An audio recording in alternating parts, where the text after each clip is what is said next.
Retail or service workers? What's the best instant karma you've seen happen to a rude customer? I worked for an online banking help desk, and this old lad phoned up saying he had seen a transaction for £7 to allpay.net. Because he didn't recognize it, he decided the bank were robbing him of £7.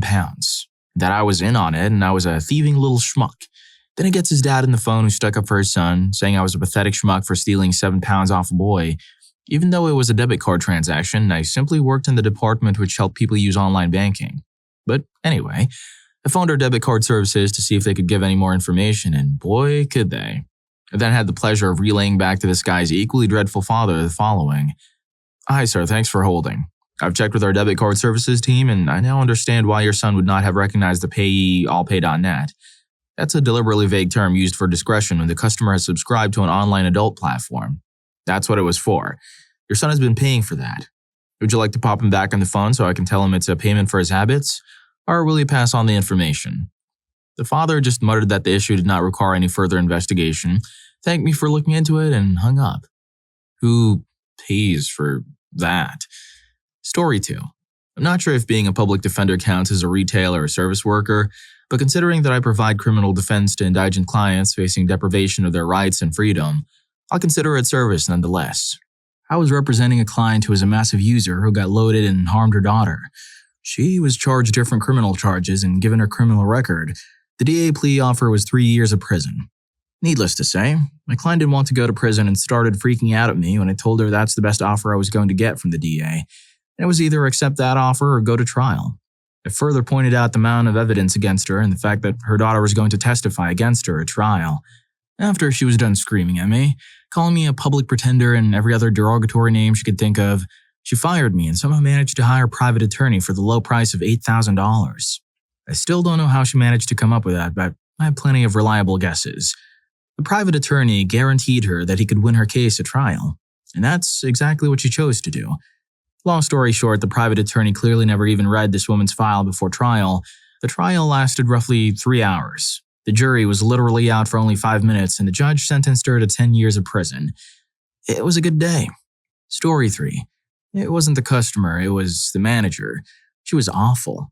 She was rude, intentionally picked out favorites and gave them presents in front of everyone, even when they didn't like her and tried to avoid it. Messed up schedules on purpose for people she didn't like, etc., etc. Worst manager ever. So there was this huge storm coming in, and people were really worried about it. Like the news telling people to stay home, other businesses closing, etc. So it was up to her to either keep her store open or close it. Of course, she kept it open. Because schools closed, only half her scheduled employees showed up. The rest called in. She called her favorites and told them they didn't have to come in. Well, as the 5 of us who showed up were standing there, watching out the front windows, there were 0 customers. She starts yelling at us, threatening to write us all up, etc. And we were all like, no one is here. All the work is done and we're watching the wind bend trees over and worried about it if we are safe or will be able to get home. Right about this time, we hear a super loud noise.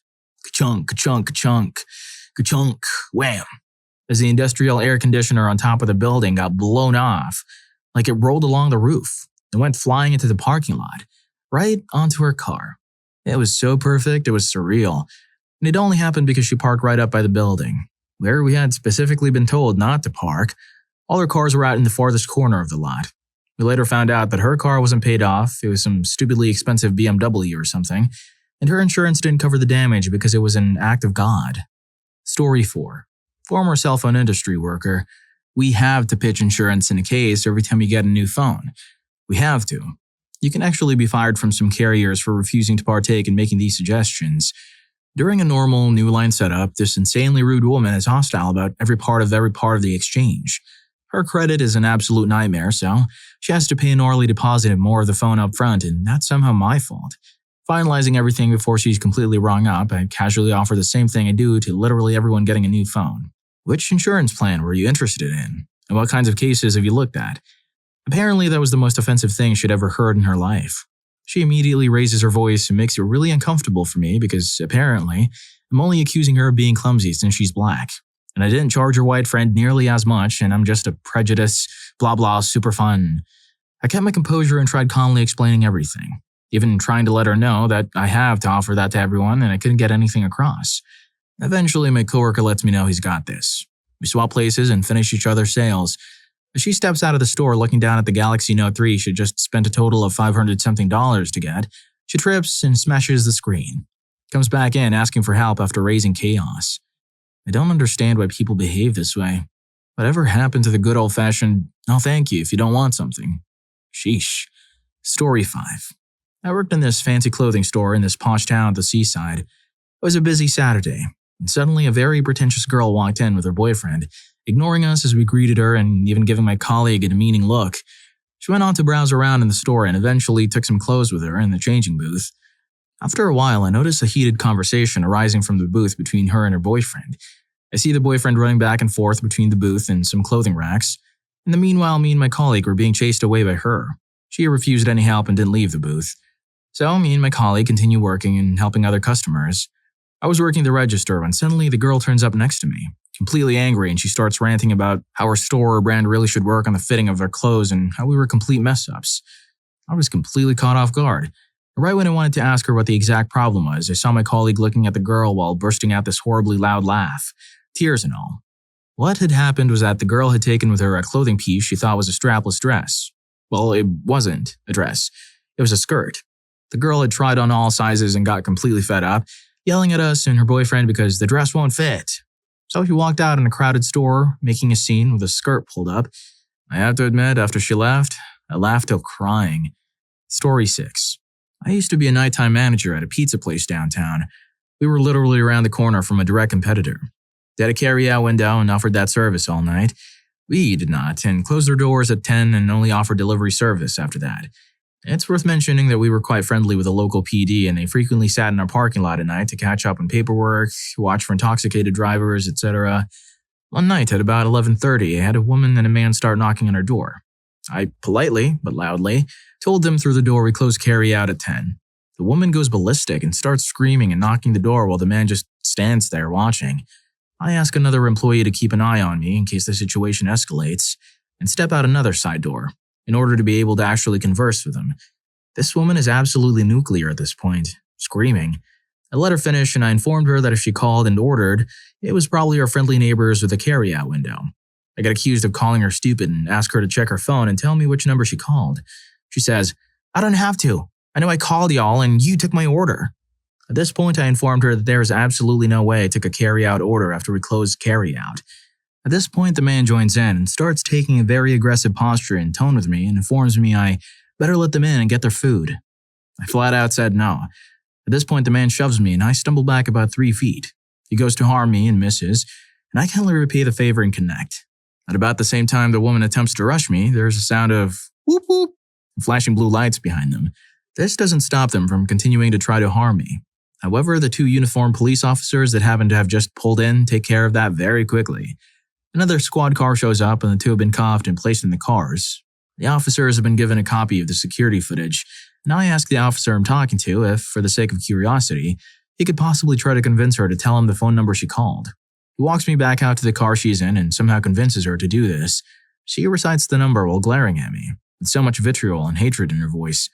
"XXX, XXX, 7272, you stupid honky."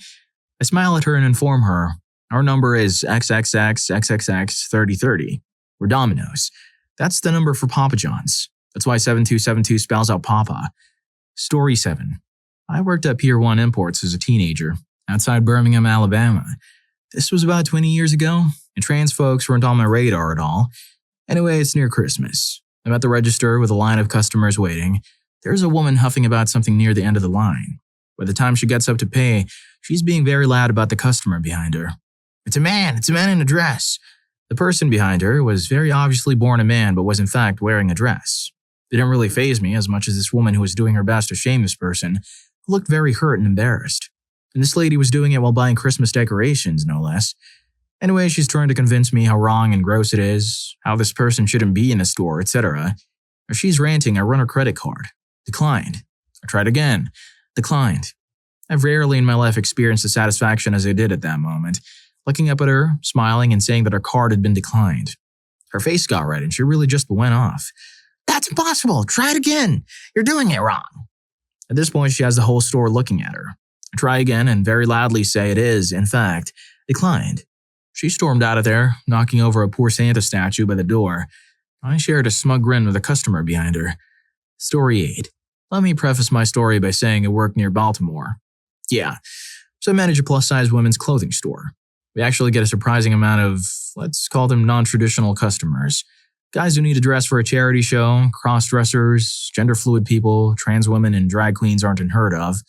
So a drag queen comes into the store to pick up some shoes they ordered online. They must have been either coming from or going to a show because they were still in full makeup. I get their name, and during our conversation, another customer walks in. I call out a greeting and say something like, "I'll be right with you." I go to the back room and it takes a minute to go through all the web orders.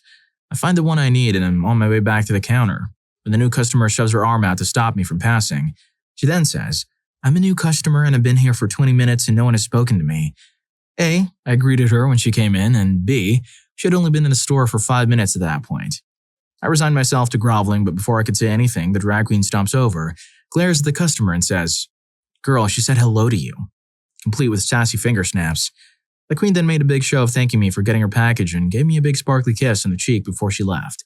The other customer sheepishly paid for her Spanx and didn't make eye contact when I told her to have a good day. Gotta love a sassy drag queen. Story 9. This didn't happen with a rude customer, but with a rude coworker. I work in a store with 10 different checkout lines. 2 are express, 2 self-checkout, but only one of which has all the cigarette products and lockable glass cases behind it, meaning that if you want to buy that stuff, you either go through that line or go through another line with a cashier, not self-checkout, and ask the cashier to go get your cigs for you, at which point they go to the cigarette line, ask the cashier on it to get it, or use their key to get them themselves in case the line isn't open. I have more than a few coworkers who smoke and they have to buy their cigs in the same way as customers do. Employees are not allowed to get out their own cigarettes and check them out themselves. They have to have another cashier ring them up for them. So one day, early in the morning, I'm working the checkout with a tobacco behind it, and I notice this woman who works as janitor or stalker hovering around behind me near the cigarettes. No, she isn't supposed to be near there, so I ask her, "Can I help you with something?" She tells me that she just wants to get some, and I'm like, "Okay, no. If you want cigarettes, you have to get in line and buy some that way, like everyone else does." She gets angry and asks me why I won't just let her get her own cigarettes, and I tell her again that I can sell her whatever she wants if she'll just get in line and pay for them. She huffs, rolls her eyes at me, and storms off. For the rest of the day, she totally has it out for me. Throughout the day, I have other cashiers tell me that she's talking bad about me in the break room left and right. My manager comes up to me and says that the woman made a complaint that I refused to sell her cigarettes because she's black. I go ballistic and explain what actually happened and go on with my job. Then at one point, there's a big lull in business and I take a quick break, putting on my away light at the register and making sure to lock up the cigarette cases when I go, as is policy. So I can go to the bathroom and this woman comes out of nowhere and blocks the door, refuses to let me in and shoves the handle end of her mop into my chest and tells me I'm not allowed to use the bathroom. And some things about how I think I'm so much better than her because I'm a cashier and she's a janitor.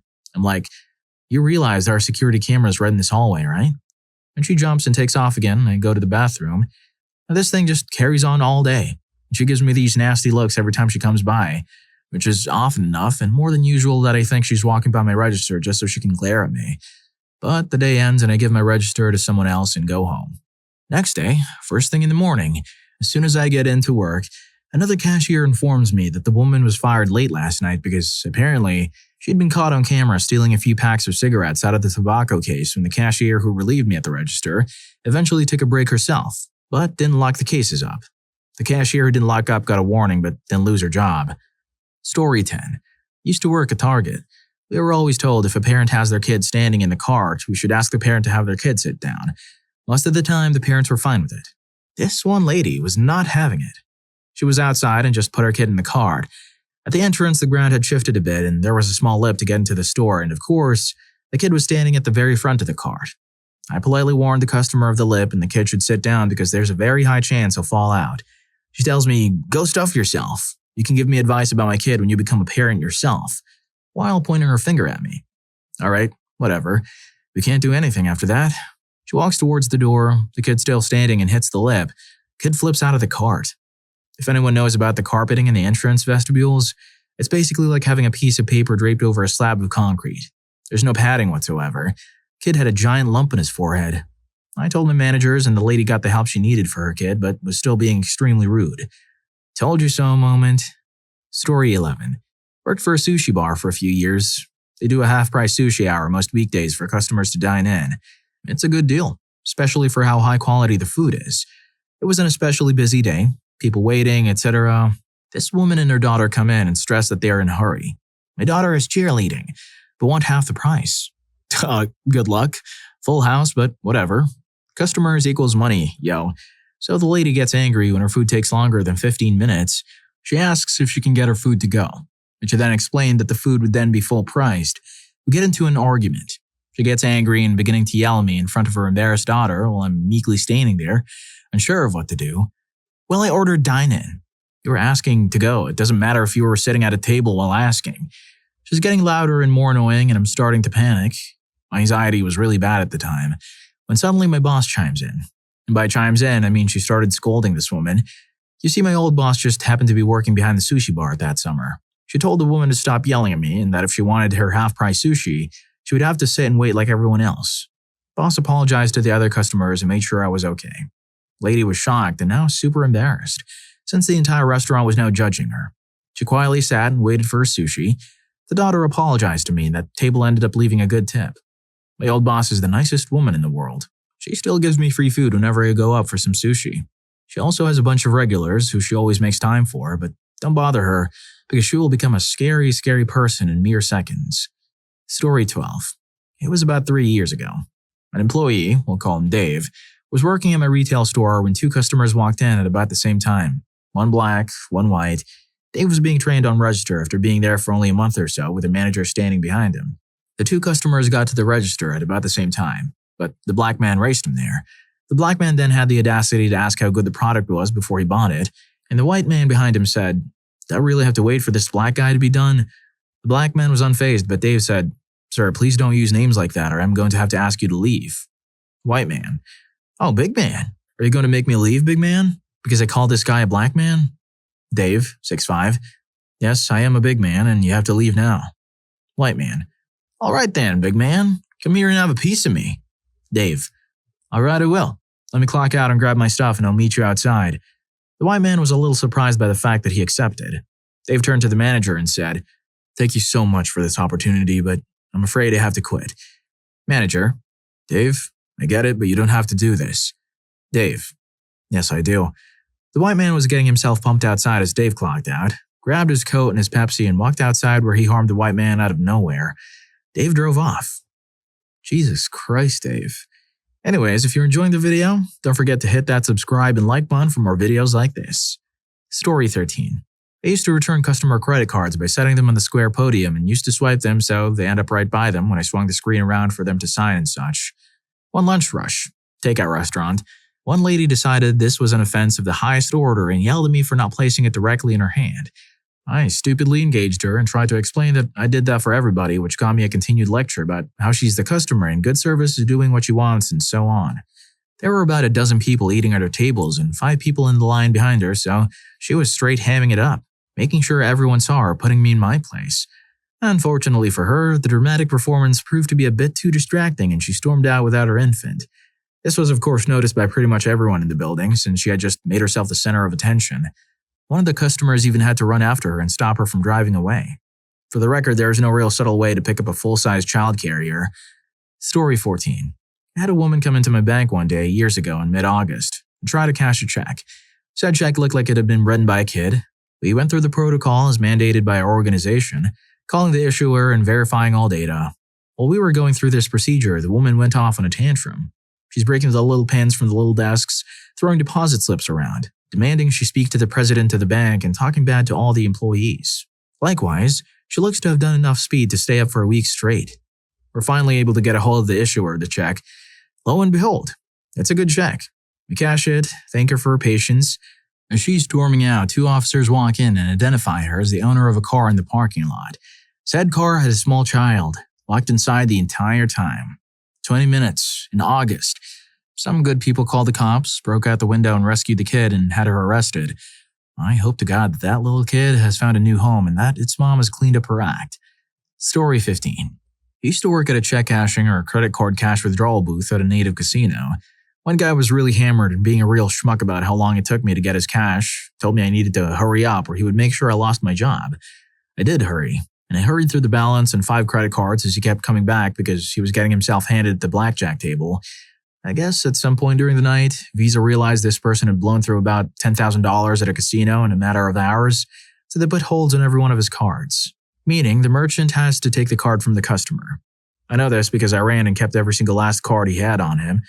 Not happy at all. Another guy who was also intoxicated, had a limited interlock device license, used to come in all the time and act like a child, taking it out on us if he was having a bad day at the tables. One night he comes in with a taxi driver in tow. He was meaning to stiff the driver, but the driver just got out and followed him. He cashes a check and counts out what to give the driver, but is so hammered he hands the driver the cash he meant to keep. The remainder of $500, probably about $450 to $475. The driver looked me in the eyes, and with my eyes, I motioned for him to go. He turns around and walks away, and the hammered is none the wiser that night. A few nights later, a little more sober, he comes again and asks how much he got out. I tell him and mention that he gave it to the driver. He is mad and asks why I let him. I say, well, you were really hammered and being a major schmuck to him. I just figured you were making it right by giving him cash. Man, I guess that's fair. I need to quit drinking so much. He replies and walks away, and I never see him again. I hope he did get it together. Now, to even it out, there was a guy who came in with his mom one day. He says that his dad was a really strict Christian and would never allow his mom to play. Now that dad had passed, he brought his mom to experience something new. Takes out $200 and gives his mom $180 and says, I love you, Mom. Now go have some fun. He then takes the $20 and puts it in this Wheel of Fortune game show machine that sits right next to the booth. He pushes the button and I hear it hit a jackpot. Dude won almost $20,000. Such a cool thing to happen to a cool guy doing something good for his mom. Story 16. He used to sell mattresses, which no one really wants to buy. No one jested about buying. They do it because they have to. I get it. Everyone that works there gets it. One Saturday, this old dude comes in, and before anyone can read him, is complaining about literally everything. We're trying to help him, but he shoos anyone who approaches him away. Of course, then he turns around to complain about no one helping him. Dude is old, like I said, and he can't get around well. We recommend he not lay down an all-foam mattress if he won't let anyone help him up. He says something rude and tells us off. He hobbles over to a foam mattress, one that is right next to a wall. This wall also has a TV display sticking out about 8 inches out from the wall, and it constantly plays ads. Old man lays down on the bed and immediately hates it. He sits up and he realizes it will be difficult for a man in his condition to get off the bed, but he won't ask for help. Dude launches himself off the mattress and straight into the TV display. My manager loses it. The guy tries to bark at us, but everyone else is too busy trying not to laugh, so he gives up and cranky walks out of the store. Story 17. I used to work at a Radio Shack in my area during college. It was never really busy on Sundays, so I was generally the only worker there. On this particular Sunday morning, I was incredibly tired from the night before, so I was kind of mad about having to come in on a day when no one was going to show up. I got even more mad when I pulled into the parking lot. I was instantly greeted by a man who proceeded to start yelling at me. I put on my sales associate smile and kindly asked what the problem was. I've been waiting here for 30 minutes and you're late. I wasn't late. I was actually 15 minutes early. He then followed closely behind me to the door and was screaming at me the whole way. I'm never coming back to this store, and stuff like that. When I finally got the door open, I let him know that I had to turn the alarm off and count the register before I could help him. This also made him angry, but at this point, I didn't care. I was nice enough to try and help him 15 minutes before we opened. The least he could do was not be a schmuck. Anyway, I finally get to help the guy out and he wants to know about batteries. Cool, easy. I proceed to show him our batteries and the prices. He goes off. He started screaming and yelling about how everything was outrageous and the prices were terrible, and apparently, I had treated him like crap. He started to pound his fist on the counter and started yelling again about how we didn't have any name brand batteries. We did, and how Radio Shack was communist by trying to push their batteries on their customers. I calmly told him there was nothing I could do and asked if I could help him with anything else. He stormed off, knocked a battery display, and proceeded to harm himself into our door. Turns out that since he was yelling and screaming at me while I was unlocking the doors, I forgot to unlock the other one. He quickly looked around to see if I had seen him. I just waved and told him to have a great day. He spun out of the parking lot and I never saw him again. Story 18. Working at a music store. We do a lot of business in high-end band instruments, tubas, clarinets, etc. We only put them on sale for a couple of weeks every year, and we're nearing the end of the sale. Older guy comes in to look at trumpets, and he's ogling the most expensive one we had in display, really staying there for a good few minutes. My coworker asks him if he wants any help or if he's interested in trying it out, and the customer just starts talking bad about the expensive trumpet.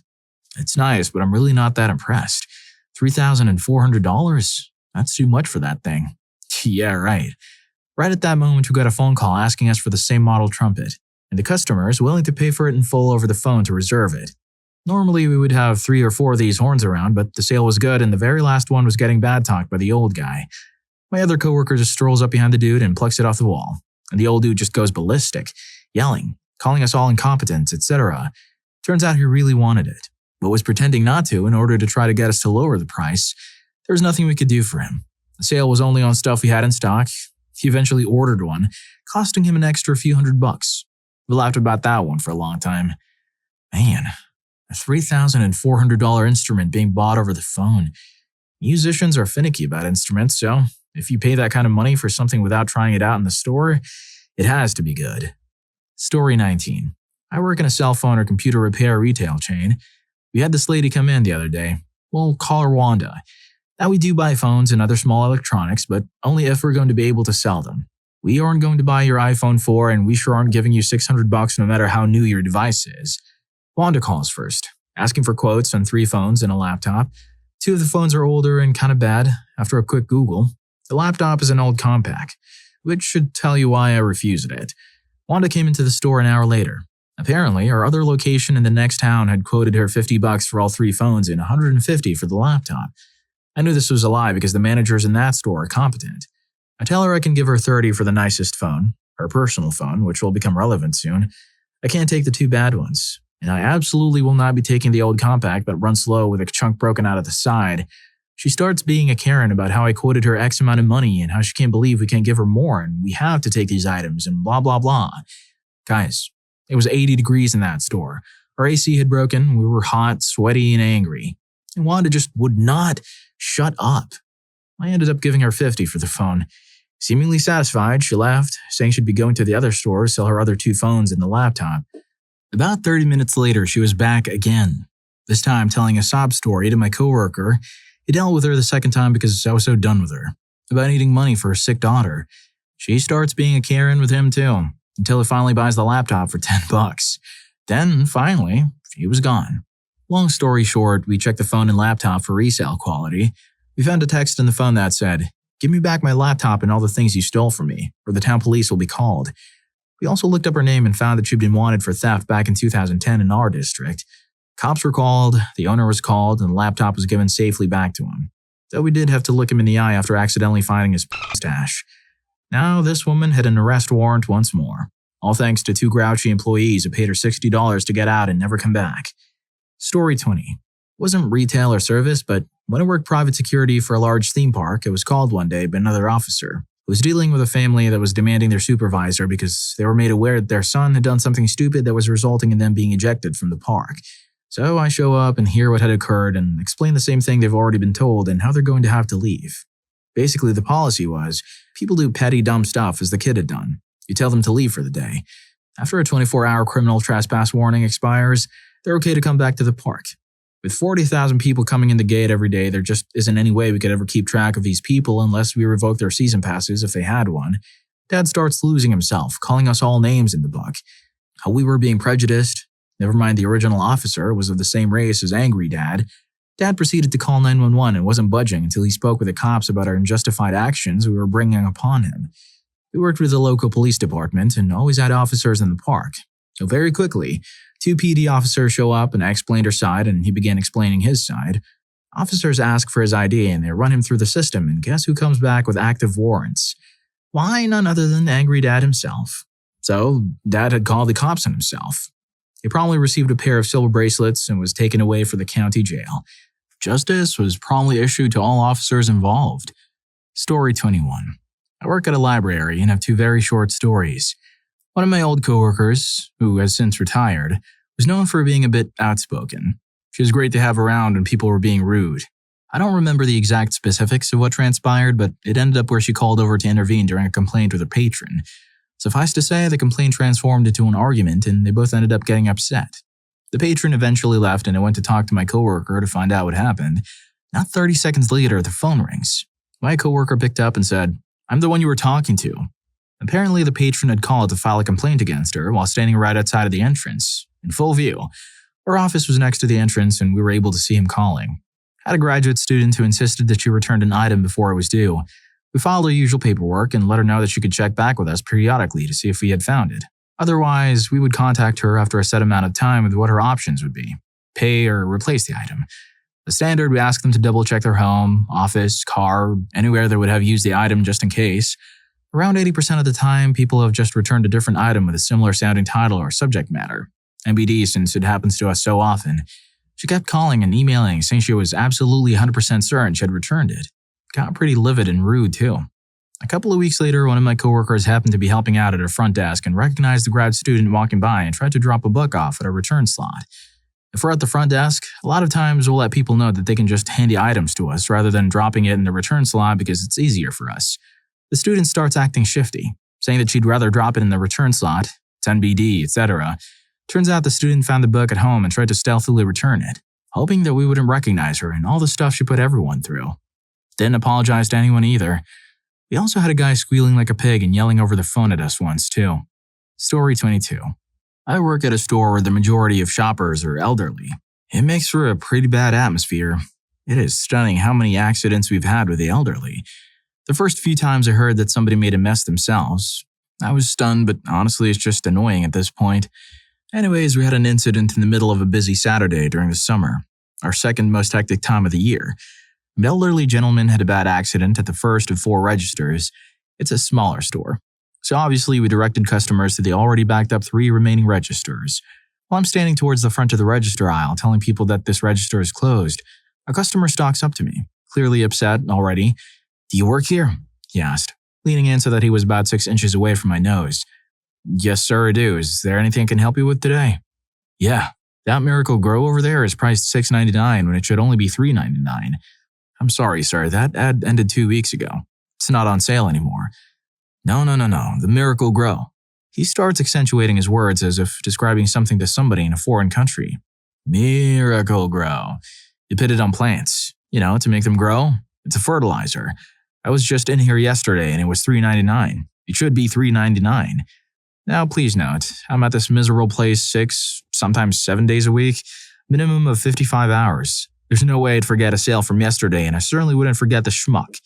I'm sorry, sir, that Miracle Grow there is $6.99. It's not on sale and hasn't been for a while now." He rolls his eyes and huffs. "Get me your manager." At this point, I have to restrain from rolling my eyes. "Sir, I am the manager. This item isn't on sale." "This is ridiculous. You're the manager? Great. No wonder this place is bad. A guy's in charge of all these people. I'm never coming back to this pathetic joke ever again." For a moment, I stare wide-eyed at what a schmuck this guy is. The stock boy cleaning up stops what he's doing and stares, and a few other customers in the other lines look over at the commotion. The guy storms toward the exit and shoves past my stock boy, and I try to stop him, shouting, "Sir!" But he ignores me. And in that moment, divine justice shines down upon us. Time itself seems to slow and then stop. This guy steps once in a pile of mess, and then seems to slow almost to a halt as the other foot slides forward and then stops completely as he slides. For a moment, the world seems to have broken. Nobody says a word. All of the customers stare in awe at the sight before them. I'm silent and motionless, as is my stock boy. Jesus Christ himself stops and gazes upon the awesome might of righteous karma. Finally, the guy stumbles to his feet and furiously looks around at the 70 or so people staring at him, anticipation pounding in everybody's hearts as we wait for a statement. He turns on his heel and storms out, swearing and fuming all the way. We then glance around at each other and erupt into chatter and laughter. My stock boy turns to me wearing the biggest smile. "Holy, that was awesome." And I must agree with him, for no truer words have ever been spoken. Story 23. This was actually partially my fault, but the ridiculous reaction made me lose all sympathy. I was an assistant manager at a paint store, a mid-sized regional company. Not a big national or international company, so we didn't always have the best supplies or equipment. Sometimes we would run out of printed labels for the paint cans. Not be able to order more, so we would use Sharpies to write the color numbers in the can. Anyways, it was a Saturday. We were closing early to do inventory, and I was younger, so not surprisingly, I was pretty hungover. An elderly gentleman, 60 to 70 years old, came in with a paint can with a color number written on it in Sharpie. He wanted another gallon. I said okay, but when I went to make it, the last number was smudged, so we took a guess. I made the gallon, showed him the color, said great, paid, and left. Hours later, we're closed. The whole staff is counting for inventory. This same elderly gentleman peels into the parking lot in his pickup truck and starts knocking on the door. He can obviously see people are there, so my boss goes to the door to see what's wrong. The gentleman is throwing a temper tantrum that the color is wrong. My boss lets him in to replace the gallon of paint to just resolve the situation. No problem. Seems like a reasonable solution. He tells him we had to guess the number and we were wrong. We just replace it with one number back. He calms down for like 30 seconds until he sees me, runs up to me and starts screaming in my face about what a schmuck I am. I was trying to scam him, etc., etc. A 60-plus-year-old man throwing a temper tantrum like a child. One of the other employees backed him off while I was bewildered. The boss gives him the gallon and tells him to chill out, just leave. He takes the gallon, throws it in the back of his pickup, knocking the tailgate and gets in his truck. He sequels the tires like a douche as he backs out and speeds away. However, knocking the tailgate didn't close it at all, as not only did he have the mental maturity of a child, he apparently only had the strength of one too. So, as he peels out and drives away, out of the back of the pickup truck goes the gallon of paint. He made a small mess, but we didn't see him back. I'm glad he never got the paint he needed. Well, if you like these stories, here's more. YouTube thinks you're gonna love this. Catch you in that video.